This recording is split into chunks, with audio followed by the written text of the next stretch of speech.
175+ outlet છે આમના. યુએસમાં છે, કેનેડામાં છે, ઓસ્ટ્રેલિયામાં છે અને ઇન્ડિયામાં છે. કેટલા વર્ષથી? 5 વર્ષથી અમારો વડાપાવનો બિઝનેસ છે.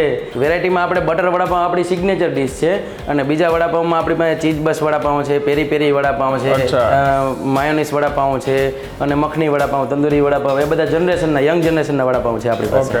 નંબર ઓફ રેન્જ તો ઘણી બધી છે. વડાપાવથી વધારે પ્રખ્યાત છે દાબેલી છે, ચાટ્સ છે, સેન્ડવિચીસ છે. એમાં બી એમની સીટીસી કરીને એક યુનિક આઇટમ છે, બહુ મસ્ત સેન્ડવિચ બનાવે છે. આ આપણે સીટીસીનો મસાલો છે, ફૂલ લોડેડ ચીઝથી લોડેડ આવશે આખી સેન્ડવિચ.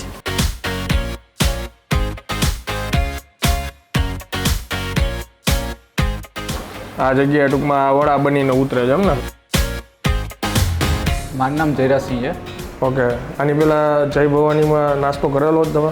ના, હું અહીંયા ફર્સ્ટ ટાઈમ આવ્યો છું. મંગાવ્યું છે cheese chilli garlic sandwich. Okay. કેવી લાગી? સારું છે, ફૂડ સારું છે, ટેસ્ટ સારો છે. ઓકે.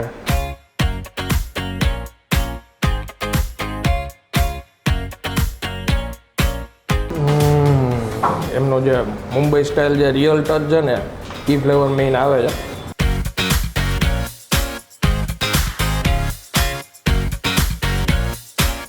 ઓહો.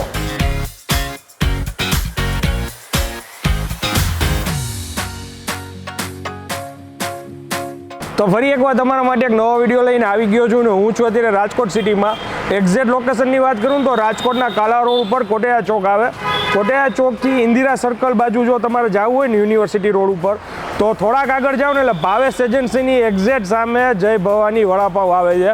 175+ આઉટલેટ છે આમના. યુએસમાં છે, કેનેડામાં છે, ઓસ્ટ્રેલિયામાં છે અને ઇન્ડિયામાં છે. આટલા બધા આઉટલેટ્સ છે એટલે તમે સમજી જાઓ કે કેટલું આમનું ફૂડ સારું અને ક્વોલિટીવાળું હશે. નંબર ઓફ રેન્જ તો ઘણી બધી છે. વડાપાવથી વધારે પ્રખ્યાત છે. વડાપાવમાં બી ઘણી બધી રેન્જ છે. દાબેલી છે, ચાટ્સ છે, સેન્ડવિચીસ છે. એમાં બી એમની સીટીસી કરીને એક યુનિક આઇટમ છે, બહુ મસ્ત સેન્ડવિચ બનાવે છે. જાજી વાર નહીં કરીએ, અંદર ઓનરને મળીએ ને પછી આગળ બધું કેમ બને છે થોડુંક બતાવીએ અને ટેસ્ટ કરીને તમને જણાવીએ. ચાલો શરૂ કરીએ. લોકેશન પરફેક્ટ તમને કહી દઉં, રાજકોટમાં કોટેચા ચોકથી યુનિવર્સિટી રોડ ઉપર ચડો એટલે ભાવેશ એજન્સીની એક્ઝેક્ટ સામે આવે છે. છતાંય લખાઈ નહીં આવે છે અને ડિસ્ક્રિપ્શનમાં બી હું આપી દઈશ. કેમ છો સાહેબ? બસ મજા મજા એકદમ. સાહેબ તમારું નામ જણાવી દો. મારું નામ સાગર ડાબી છે અને જય ભવાની વડાપાવ તરીકે ઓળખાય છીએ અમે. અને વડાપાવમાં અમારું બહુ સારું નામ રાજકોટ લેવલે છે અને રાજકોટ અમને ફૂડ લાઇન તરીકે અમને ખૂબ વધાવ્યા છે. કેટલા વર્ષથી? 5 વર્ષથી અમારો વડાપાવનો બિઝનેસ છે અને પાછું નવું સોપાન અમે કોટેચા ચોક પાસે લઈને આવી છીએ. એક્ઝેક્ટ લોકેશન શું કહેવાય? એક્ઝેક્ટ લોકેશન અમારું યુનિવર્સિટી રોડ ઉપર ભાવેશ એજન્સીની એક્ઝેક્ટ સામે. ઓકે. અને વેરાયટીમાં આપણે કેટલી હશે? વેરાયટીમાં આપણે બટર વડાપાવ આપણી સિગ્નેચર ડિશ છે અને બીજા વડાપાવમાં આપણી પાસે ચીઝ બસ વડાપાવ છે, પેરી પેરી વડાપાવ છે, માયોનીઝ વડાપાવ છે અને મખની વડાપાવ, તંદૂરી વડાપાવ, એ બધા જનરેશનના યંગ જનરેશનના વડાપાવ છે આપણી પાસે. બાકી વખણાઈ જે વડાપાવથી એટલે રેગ્યુલર વડાપાવ તો છે જ આપણે જનરેશન પ્રમાણે નવું નવું એવું બધું લઈ આવ્યા છે. પછી દાબેલી છે, હોટડોગ છે, પીઝા છે, બર્ગર છે, ભેળ, સેવ પૂરી, બધી આઈટમ ચાટ ને બધું રાખીએ છીએ. બસ. અને બીજું સેન્ડવિચીસમાં આપણી સીટીસી આઈટમ છે ને, સીટીસી સેન્ડવિચ એ બહુ ફેમસ છે. એ બી સારી છે જય ભવાની તરીકે. ઓકે. તો હવે જો તમારી પરમિશન હોય તો થોડું કિચનમાં આપણે વિઝિટ કરાવીએ. ચોક્કસ. Thank you. આ આપણે સીટીસીનો મસાલો છે જેમાં આપણે ચીઝ, ટમેટો, કેપ્સિકમ આવશે અને ઓવનમાં બેક થયેલી સેન્ડવિચ આવશે. જય ભવાની સ્પેશિયલ છે. તો એકદમ ટોસ્ટ કરી નાખવાની. વાહ, ક્રિસ્પી થાય આખી. ક્રિસ્પી. ફૂલ લોડેડ હોય? ફૂલ લોડેડ ચીઝથી લોડેડ આવશે આખી સેન્ડવિચ.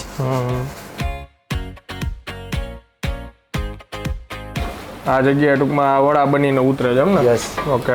એટલે વડાનો મસાલો તો સેમ હોય છે ને? સેમ રહેશે. જય ભવાનીમાં બધે વડાનો મસાલો સેમ રહેશે. અહીંયા ખાવ, રાજકોટ ખાવ, અમદાવાદ ખાવ કે યુએસએ ખાવ, બધે સેમ રહેશે. જય ભવાનીમાં ગમે ત્યાં ખાવ તમે. અને જે કંઈ બી અલગ અલગ ફ્લેવર છે એ બધા ઉપરથી આપણે એડ ઓન થાય ને? યસ. કંપનીમાંથી જ પ્રોવાઈડ થાય બધું. ઓકે. આ બની રહ્યું છે વડાપાવ. હા, એની મેઇન. લસણની ચટણી સાથે અમૂલ બટરમાં ફ્રાય થશે, પછી પાઉં સાથે જ લાગશે. એટલે આમાં આપણે બધા વડાપાવ જે રેગ્યુલર છે એ બટર આવી જ જ આવે? હા, શેકીને જ આવશે. રેગ્યુલર વડાપાવ, બટર વડાપાવ ને ચીઝ વડાપાવ શેકીને જ આવશે. ઓકે. આ રેગ્યુલર થઈ ગયું ને? Ready. Butter vada pav ready. Cheese બસ વડાપાવ બને છે આપણું. આ બર્ગર માયોનીઝ આવશે અને લિક્વિડ ચીઝ આવશે. હવે ઓનિયન કેપ્સિકમ આવશે. ઓકે. અને પછી વડું આવશે. ઉપરથી પાછું લિક્વિડ ચીઝ આવશે એમાં. આપણું ચીઝ બસ વડાપાવ રેડી એમ ને? ઓકે. હવે આપણે દાબેલી બનાવશું નેક્સ્ટમાં. ઓકે, કચ્છી દાબેલી છે એમ ને? વાહ વાહ. દાબેલી બી ફૂલ લોડેડ આવશે. સિંગના દાણા આવશે, દાડમ આવશે, ધાણાભાજી આવશે એમાં. ઓકે, અને બટરમાં આવી રીતના શેકવાની? બટરમાં ફ્રાય થઈને આવશે ઉપર નીચે બંને બાજુ. અમૂલ બટર વાપરો? Yes, Amul butter. અચ્છા.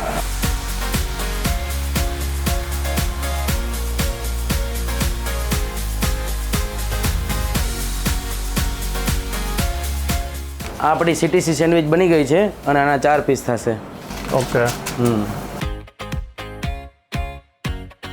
વારા બધી વસ્તુ બનતા વાર લાગે એટલે એક સાથે બતાવવું છે. પ્રાઇસ બધી નીચે લખાઈને આવતી હશે. જનરલી જય ભવાનીમાં જ્યારે બી હું આવું તો સૌથી વધારે ઈચ્છા હોય મને એમનું વડાપાવ, કચ્છી દાબેલીના CTC સેન્ડવિચ, આ ચીઝ બસ્ટ ને એ બધી વસ્તુઓ જે એડ થઈ જાય એ હવે હું ફર્સ્ટ ટાઈમ ટ્રાય કરવાનો છું અને મને એમ થયું કે લોકો સુધી શેર કરીએ એટલે ખ્યાલ આવે. એક બાઇટ ખવાઈ ગયું છે, રીલનો સીન શૂટ થઈ ગયો છે. ઈટ એન્ડ ડ્રાઈવ અંડરસ્કોર કરીને આપણું ઇન્સ્ટા પેજ છે, જે લોકો એમાં ન જોતા હોય તે ફોલો કરી શકે છે. અને આ જોઈ લ્યો એકદમ ક્લોઝઅપ સીન જોવો તમે યાર, જબરજસ્ત. મોઢામાં પાણી આવે છે અને ફૂલી લોડેડ બટર નાખેલું હતું. આપણે આ કેચઅપ નાખી એમનો વડાપાવનું.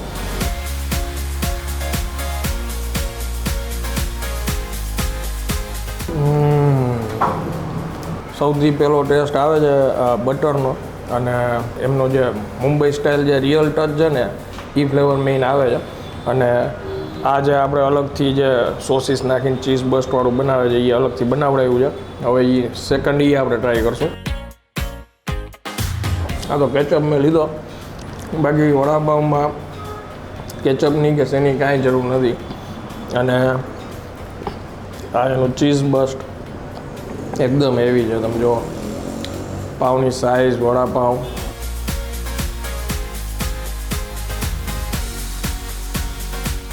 નામ એવું જ કામ છે, ચીઝની જ વધારે ફ્લેવર આવે છે. અને સેકન્ડ છે એમની આ સેન્ડવિચ CTC, એ તમે જોઈ શકો છો. સ્લાઇસ ઉપર મસાલો કેટલો લગાવેલો છે, ઓલમોસ્ટ ચીઝ જ છે આ બધું.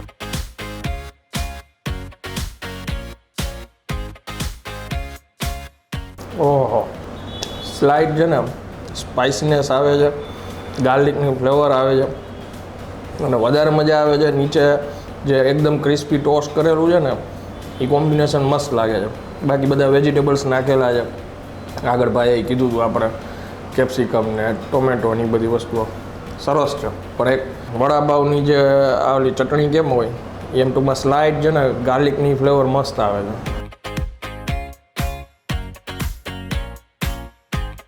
અને આ છે કચ્છી દાબેલી એમની.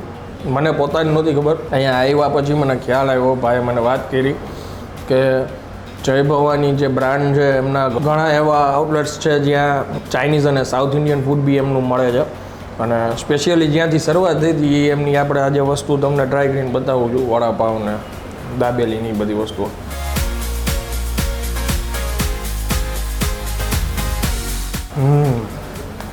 કચ્છી ટેસ્ટ વ્યવસ્થિત ઉભરીને આવે છે. મગફળીના દાણા છે, દાડમ છે, એનાથી ફ્લેવર વધારે સારી લાગે છે. અને આજે આઉટલેટમાં આપણે બેઠા છીએ જે એરિયામાં, ત્યાં આવા ઓપ્શન બહુ ઓછા છે. અને મેઇન તો શું છે કે ભાઈ પાછળ વ્યવસ્થિત જગ્યા આપેલી છે કે જ્યાં તમે ફેમિલી ફ્રેન્ડ્સ જોડે નિરાતે બેસીને તમે આ ફૂડનું એન્જોય કરી શકો. અને ઓલ ઓવર મારે રિવ્યૂ દેવાની ઓમ કાંઈ જરૂર નથી, કેમ કે 175+ આઉટલેટ્સ છે આમના. તો તમે સમજી શકો કે કેટલી આ સક્સેસ ફ્રેન્ચાઇઝી છે. અને 100% હું રિકમેન્ડ કરીશ કે તમારે આ રીતનું કાંઈ બી ફૂડ ખાવાનું મન હોય તો આ જગ્યા બેસ્ટ ઓપ્શન છે તમારા માટે. અને હવે હું આગળ ફૂડની મજા લઉં છું. વિડીયો જો તમને પસંદ આવ્યો હોય તો વિડીયોને વધુમાં વધુ આગળ શેર કરી દેજો, વિડીયોને એક લાઇક આપી દેજો અને કમેન્ટ કરીને મને જરૂરથી જણાવજો કે જય ભવાનીમાં સૌથી વધારે તમને કયું ફૂડ વધારે પસંદ છે. ત્યાં સુધી જય ભારત.